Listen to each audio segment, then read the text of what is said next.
माताओं, भाइयों और बहनों, आज देश में नई सरकार बनाने के लिए आम चुनाव चल रहा है। देश के प्रधानमंत्री श्रीमान नरेंद्र मोदी जी हैं। आज चौथे चरण का चुनाव खत्म हो चुका है। तब 2 सीटें भारतीय जनता पार्टी को अब तक निर्विरोध मिल चुकी हैं। 2 सीटें भारतीय जनता पार्टी के पक्ष में हो चुकी हैं। 2 सीटें भाजपा के खाता में चली हुई हैं। और मित्रों, आज पूरे संसार में भारतीय जनता पार्टी के नेता आदरणीय नरेंद्र मोदी जी सारे संसार में चर्चा के बिंदु में हैं। इस बात का हमको ध्यान रखना चाहिए कि एक एक आदमी की, छोटे छोटे व्यक्ति की चिंता जब देश के प्रधानमंत्री कर रहे हैं तो दोबारा देश का कोई नया प्रधानमंत्री बने, इसकी बात सोचना भी असंभव है। आज जब प्रधानमंत्री जी ने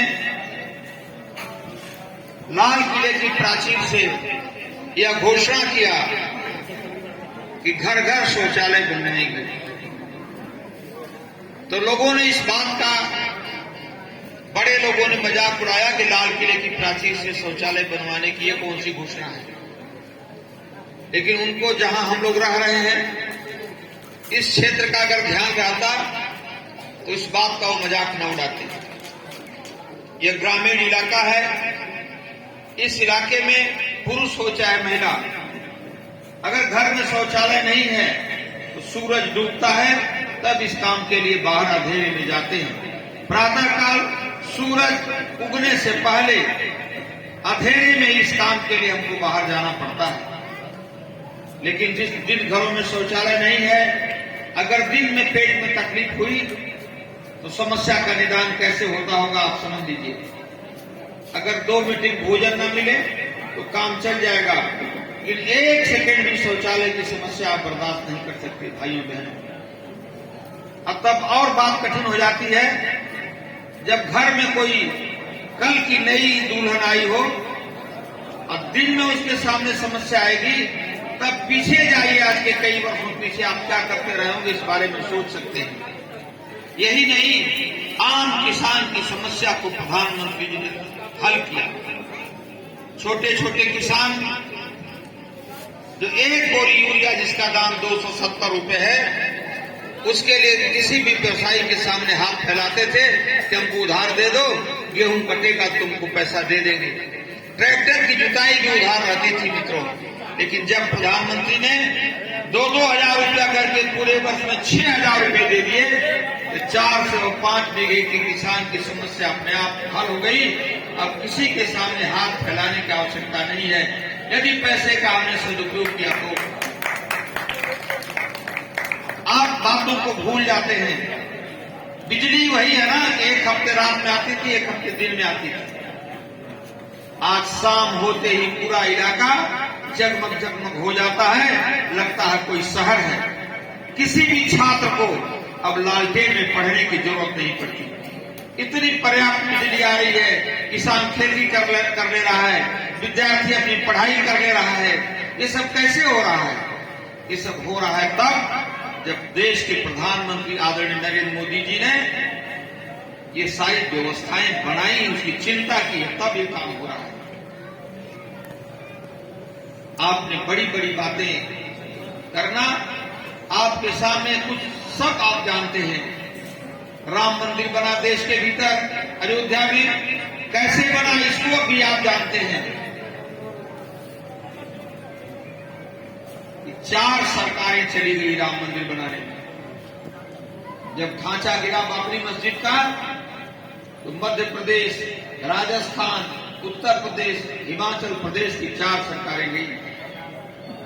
लेकिन भारतीय जनता पार्टी का लक्ष्य था, देश ने सोच रखा था कि राम मंदिर बनाएंगे। उस समय कल्याण सिंह जी प्रदेश के मुख्यमंत्री थे। उन्होंने ये बात तय किया कि 4 सरकारें नहीं 14 सरकारें चली जाएं तो भी इसकी चिंता नहीं है। राम तो रोम रोम में बसे हैं। जितनी भी सरकारें चली जाएं, लेकिन राम के नाम पर कोई समझौता हम नहीं करने वाले हैं। राम के नाम पर कोई समझौता नहीं होगा। आपकी आंखों के सामने सारी बातें घटी हैं। धारा 370 आप जानते हैं कैसे हटी कश्मीर से। एक एक चीज का वर्णन किया जाए मोदी जी के कार्यकाल का, और आम आदमी के विषय में, गरीब आदमी के विषय में जो मोदी जी ने काम किया है, वह आज के उनके पहले 14 से पहले कभी किसी शासन ने नहीं किया। लेकिन इन बातों पर हमको ध्यान देना पड़ेगा। आप देखिए, अनेक चीजें, जिस भी व्यक्ति के घर पर छत नहीं थी, अनेक भाइयों को पक्का मकान मिला, छत मिली, और यह तय हो गया है कि अब की बार 2029 तक ऐसा कोई गरीब नहीं बचेगा जिसके घर पर छत नहीं हो जाएगी। हर गरीब आदमी को छत मिल जाएगी। ये प्रधानमंत्री जी ने घोषणा कर दिया है। ऐसे समय में बस एक ही काम है कि भारतीय जनता पार्टी को आप जिताकर भेजें। लेकिन हम बातों को भूल जाते हैं। जब मतदान का दिन आता है तो आप धूप आपको लगने लगती है। जो वर्तमान में सांसद हुए हैं अफजाल अंसारी जी, 5 साल को पार्लियामेंट मेंबर बने हो गया। 19 में आपको उनको चुना और 24 आ गया। एक बार भी यहां आए आपके यहां, आपकी हालचाल लिया उन्होंने? बताइए ना, हाँ कि ना? नहीं आए। तो 5 साल नहीं आए तो कहां थे? कौन पूछेगा उनसे? मनोज सिन्हा जी को आपने सांसद चुना था। उनके विकास कार्यों को बताना है आपको, कितना विकास किया उन्होंने, कि जानते हैं आप? मनोज सिन्हा जी ने ये बनारस से, गाजीपुर से बनारस जाने वाली सड़क, जो पहले आप जाते थे 1 घंटे में आप गाजीपुर से बनारस जा रहे हैं कार से, गाजीपुर से ट्रेन कहीं से पकड़ ले रहे थे, कटरा के लिए, बॉम्बे के लिए, किसी शहर के लिए, गाजीपुर से जाकर आप ट्रेन पकड़ रहे हैं। ये सारी सुविधाएं भारतीय जनता पार्टी की सरकार ने दिया है। आज पुनः मैं कह रहा हूं आपसे, चुनाव आपके सामने है। आपको निश्चित करना है। आपको एक बात और बता दे रहा हूं कि 2014 में आदरणीय मनोज सिन्हा जी ने जो विकास का काम शुरू किया था, 19 में आके रुक गया। 19 में आपने अफजाल अंसारी को अपना नेता चुन लिया। 14 में चला विकास का रथ, 19 में आकर रुक गया। 5 सालों तक विकास का कार्य अंधेरे में चला गया। हम ठगा सा अपने को महसूस करने लगे कि हमने किसको वोट दे दिया। आखिर विकास का कार्य कहां चला गया? मैं आपसे वादा करता हूं कि अगर पार्लियामेंट जाने का अवसर मिला तो 2014 में चला विकास का रथ, जो 19 में रुक गया, उसको पूरी ताकत से आगे बढ़ाने का प्रयत्न करूंगा। पूरी ताकत से आगे बढ़ाने का प्रयत्न करूंगा। क्योंकि राजनीति का क्षेत्र बड़ा फिसलन का क्षेत्र होता है। कोई भी व्यक्ति इसमें जाकर फिसल जाता है। लेकिन आपसे वादा करता हूं कि अगर 10 नए पैसे का भी दाग लग जाएगा राजनीति के जीवन में, तो दोबारा आपके सामने मुंह दिखाने नहीं आऊंगा। अब तीसरी बात जो करता हूं आपसे, 5 साल जैसे वर्तमान सांसद जी अनुपस्थित रहे हैं, ऐसा काम मुझसे नहीं होगा। मैं महसूस कराऊंगा कि आपके बीच में हूं। मैं हमेशा आते जाते हमेशा आपसे मिलने का प्रयत्न करूंगा।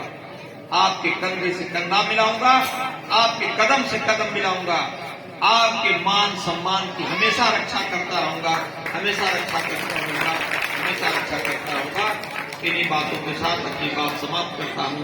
जय हिंद, जय भारत।